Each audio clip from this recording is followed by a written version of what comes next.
Hi നമസ്തേ. പ്രമീസ് കിച്ചണിലേക്ക് എല്ലാ കൂട്ടുകാർക്കും സ്വാഗതം. ഇന്ന് നമ്മൾ പ്രമീസ് കിച്ചണിൽ ഉണ്ടാക്കുന്നത് പാൽപുട്ടാണ്. യൂട്യൂബിലേക്ക് വൈറലായിക്കൊണ്ടിരിക്കുന്ന പാൽപുട്ടാണ് നമ്മളിന്ന് ഉണ്ടാക്കുന്നത്. അപ്പോൾ നമുക്ക് പാൽപുട്ടുണ്ടാക്കാം. അതിന് വേണ്ടിയിട്ട് 1 കപ്പ് പുട്ടുപൊടിയാണ് എടുത്തിട്ടുള്ളത്.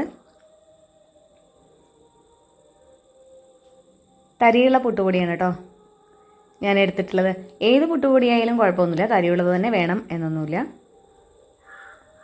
ഇനി പുട്ടുപൊടി കുഴയ്ക്കാനായിട്ട് നമുക്ക് 3/4 കപ്പ് തേങ്ങാപ്പാൽ മതിയാവും. അതിലേക്ക് 1/4 സ്പൂൺ ഉപ്പ് ചേർത്ത് കൊടുത്ത് നല്ലതുപോലെ ഒന്ന് ഇളക്കി കൊടുക്കാം. ഉപ്പ് നല്ലതുപോലെ അലിഞ്ഞു വന്നിട്ടുണ്ട്. ഇനി നമുക്ക് പുട്ടുപൊടിയിലേക്ക് തേങ്ങാപ്പാൽ ഒഴിച്ചു കൊടുക്കാം. ആദ്യം കുറച്ച് തേങ്ങാപ്പാൽ ചേർത്ത് കൊടുത്താൽ മതി. അതിനുശേഷം നല്ലതുപോലെ ഒന്ന് ഇളക്കി കൊടുക്കാം.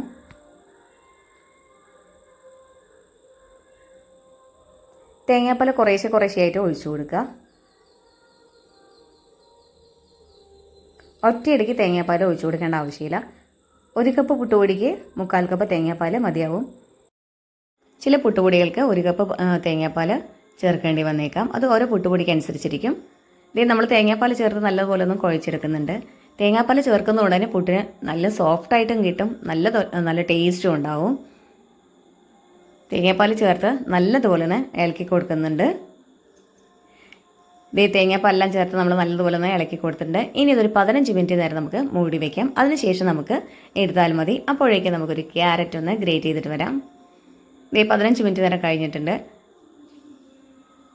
ക്യാരറ്റെല്ലാം ഗ്രേറ്റ് ചെയ്തിട്ടുണ്ട്. 1/2 കപ്പ് ക്യാരറ്റ് ഗ്രേറ്റ് ചെയ്ത് നമുക്ക് പുട്ടുപൊടിയിലേക്ക് ഇട്ട് കൊടുക്കാം.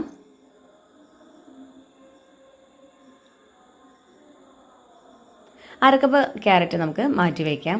അത് പുട്ടുകുറ്റിയിലേക്ക് ഇട്ട് കൊടുക്കാനാണ്. 3/4 കപ്പ് ചിരകിയ തേങ്ങ കൂടെ ചേർത്ത് കൊടുക്കാം. തേങ്ങ കുറച്ച് കൂടിയാലും കുഴപ്പമൊന്നുമില്ല, നല്ല ടേസ്റ്റ്. തേങ്ങ കൂടുന്നതനുസരിച്ച് പുട്ടിന് ടേസ്റ്റും കൂടും.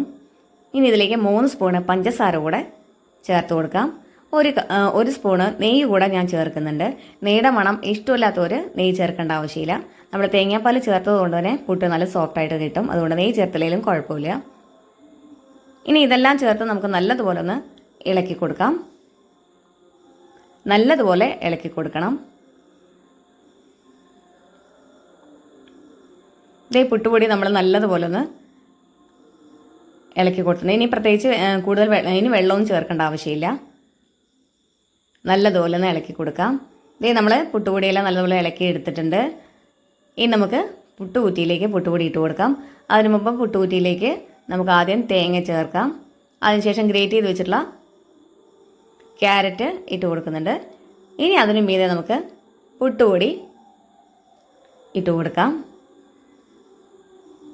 പുട്ടുകുറ്റിയിലേക്ക് പുട്ടുപൊടിയെല്ലാം ഇട്ട് കൊടുത്ത് നിറച്ച് കഴിഞ്ഞാൽ അതിന് മീതെ കുറച്ച് തേങ്ങയിട്ട് അതിന് മീതെ ഏറ്റവും മീതെ നമുക്ക് ഗ്രേറ്റ് ചെയ്തിട്ടുള്ള ക്യാരറ്റ് കൂടെ ചേർത്ത് നമുക്ക് പുട്ടുകൂടത്തിൽ വെച്ചിട്ട് പുട്ട് വേവിച്ചെടുക്കാം.